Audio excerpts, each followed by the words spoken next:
ये भी एक तरह का सिमुलेशन है। अंतर सिर्फ इतना है कि हम कैरेक्टर हैं और उस वीडियो गेम का रिमोट किसी और के हाथ में है। कोई हमारे साथ खेल रहा है और हमें लगता है कि मैं सीए बन गया, वहां से बटन कैसे चलाया, सीए बन गए और आप उछल रहे हैं, ये कर रहे हैं, वो कर रहे हैं, अचानक उससे गलती हुई, यहाँ मामला खत्म। जैसे वीडियो गेम में आपसे गलती हुई, अंदर वाला खत्म हो जाता है। इतनी फानी किस्म की जिंदगी, इतनी बुलबुले जैसी जिंदगी, उस जिंदगी में इन छोटी छोटी बातों में इतना लीन होकर डूबे रहना, मेरे ख्याल से इससे खराब जिंदगी कोई नहीं हो सकती। और इसलिए जो करना है वो ये है कि जिंदगी में होते हुए अपनी जिंदगी को बेहतर कैसे बनाना है, फाइनेंशियल चीजों से कंप्रोमाइज न करते हुए अपनी बाकी जिंदगी को बेहतर कैसे बनाना है। और जिंदगी बेहतर है यानी इसके 4-5 पैरामीटर्स हैं। सबसे गहरा पैरामीटर ये है कि आपके पास जीने का कोई पर्पस है या नहीं, और है तो कितना बड़ा पर्पस है। कुछ लोगों के पास होता है, मुझे सबको करा देना है, फर्स्ट आना है, 1 करोड़ कमाना है, ठीक है, पर्पस है, पर ये पर्पस बहुत दूर तक हेल्प नहीं करेगा। इससे बेहतर पर्पस होता है एक समय के बाद कि आप अपनी क्रिएटिव इनसाइट को आगे बढ़ाएं। मैं ऐसे कई सीएस को जानता हूं जो सीए हैं और उनको लगा कि मेरी जिंदगी इतनी सीमित नहीं है, मुझे कुछ और करना चाहिए। तो उनमें से एक शेखर कपूर बन गया, उसने मिस्टर इंडिया फिल्म बनाई, बैंडिट क्वीन बनाई, कितना कमाल किया। एलिजाबेथ फिल्म बॉलीवुड में बनाई, वो चार्टर्ड अकाउंटेंट है। और उसको एक दिन समझ में आ गया कि मेरा सीए वाले काम से ना जिंदगी कमाल की नहीं हो पाएगी। ठीक है, मैं कुछ कुछ कर लूंगा, लेकिन वैसे नहीं हो पाएगी जैसे मैं चाहता हूं। और बहुत सारे सीए हैं। एक सीए को लगा कि मुझे देश को भी सुधारना चाहिए, वो सुरेश प्रभु बन गया, रेल मंत्री बन गया।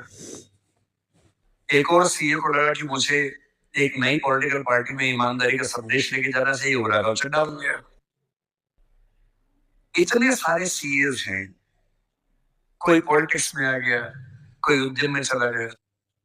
एक सीए बाहर से पढ़ के आया, उसको लगा मुझे तो मीडिया की दुनिया को रेगुलेट करना है, अच्छा बनाना है।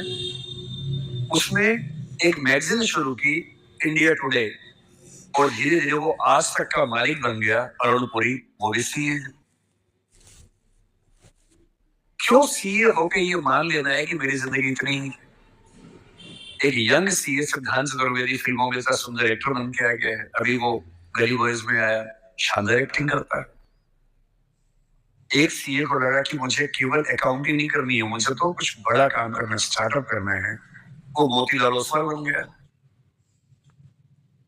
इतने बड़े बड़े सीए, कुमार मंगलम बिरला एक सीए है और सीए से पूरा साम्राज्य खड़ा कर दिया।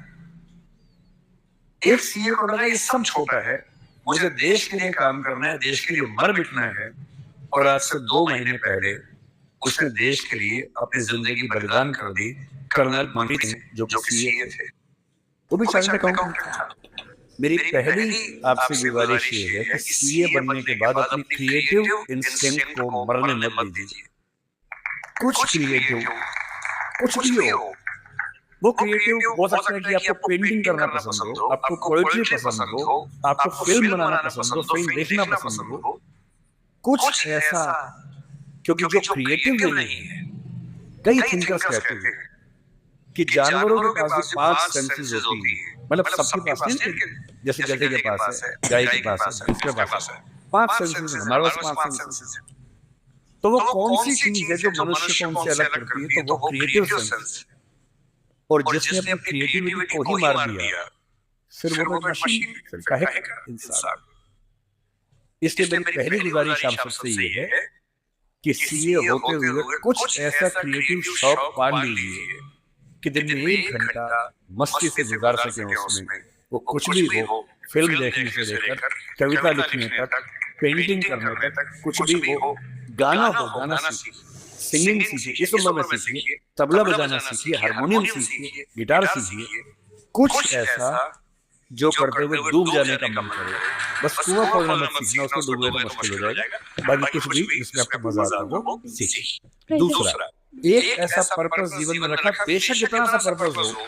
जैसे आपके लिए सबसे आसान क्या है, अपने आसपास 2 4 5 लोगों को सिर्फ इतना समझा दीजिए कि फाइनेंशियल विजडम जीवन में कैसे काम करती है, अपने पैसे का इस्तेमाल कैसे करना है, पैसा कमा के कैसे सेव करना है, कैसे इन्वेस्ट करना है, क्योंकि उस मामले में आपका मुकाबला कोई कर नहीं पाएगा। या अपने घर के आसपास 3 4 गरीब बच्चों की पढ़ाई का खर्चा उठा दीजिए, उनसे हफ्ते में बार मिलते रहिए, और आप पाएंगे आपके चेहरे पर पहले से ज्यादा चमक आनी शुरू हो गई है, और आपको कंपटीशन, परेशानी, वो जो नफरत का माहौल दिन भर होता है, इसको हरा दूं, उसको हरा दूं, इस तरह से मुक्ति मिलने लगी है, और आप अंदर से बेहतर इंसान बनने के प्रोसेस में आ रहे हैं। तीसरी बात, आप कितने भी सफल हो, यदि आपके जीवन में कुछ खास रिश्ते ऐसे नहीं हैं, जिन रिश्तों के साथ, चाहे वो प्रेम का हो, विवाह का हो, भाई का हो, बहन का हो, दोस्त का हो, जिनके साथ आप अपने मन की हर बात खुल के कर लेते थे, तो आपका फाइनेंशियल अकाउंट चाहे कुछ भी हो, दरअसल आप एक दिवालिया इंसान है, बैंकरप्ट इंसान। आपके अकाउंट में कितने जीरो हैं वो काम नहीं आएगा, आपकी जिंदगी का जीरो बहुत बड़ा है। इंसान को इंसान बने रहने के लिए कम से कम 2 3 ऐसे रिश्ते चाहिए होते हैं जहां वो पूरी तरह से सहज होकर रह सके, जहां उसको पर्दा न लगाना पड़े। हम सब दिन भर पर्दे लगाते रहते हैं, खुद को ढकने में लगे रहते हैं। जब भी किसी से बात करते हैं खुद को छिपाते ज्यादा नहीं, सामने कम लाते हैं, क्योंकि समाज का उसूल ऐसा होता है। कोई तो ऐसी जगह हो, कोई तो ऐसा इंसान हो जहां आपको पर्दे की जरूरत ना हो, आप खुल के अपने मन की बात हर बात कह सके। इसलिए मैं अपने जो काउंटर पार्ट से, चाहे वो सिविल सर्वेंट हो, चाहे आप सीए, मैं अक्सर कहता हूँ कि जिंदगी की बैलेंस शीट में पैसे के साथ साथ creativity, emotional satisfaction, personal space. Personal space का मतलब ये होता है कि आपका जीवन बहुत सारे लोगों का है, आपके परिवार का है, आपकी कंपनी का है, आपके क्लाइंट का है, सबका। और अक्सर आप देखेंगे कि आपका जीवन सिर्फ आपका नहीं है, बाकी सबका। दिन भर ऑफिस में रहे, 24 घंटे लिखते 8 सोने में गुजर गए, 1 2 घंटे तैयार रहने में चले गए 10। आपकी जॉब कम से कम 8 10 घंटे कम से कम लेती होगी, सीए की जॉब तो बड़ी मुश्किल है, 20 घंटे हो गए। घर पहुंचे, परिवार ने कहा कि हमारा टाइम, पति या पत्नी ने कहा मेरा टाइम, बच्चों ने कहा मेरा टाइम, उनको दिया, सब हो गया, अपने लिए कुछ नहीं बचा। और इसी जद्दोजहद पर एक शायर ने, कृष्ण बिहारी नूर ने कितनी सुंदर बात लिखी, वो सुन के हिल जाएंगे आप, लगता है कि हम सबकी जिंदगी का स्कैन, एक्सरे निकाल दिया हो। उसने कहा इतने हिस्सों में बट गया हूं मैं, कंपनी, क्लाइंट, परिवार, बच्चे, स्कूल, ये सारा ठिकाना, इतने हिस्सों में बट गया हूं मैं, मेरे हिस्से में कुछ बचा ही नहीं। जिंदगी से बड़ी सजा ही नहीं और जुर्म है क्या पता ही नहीं।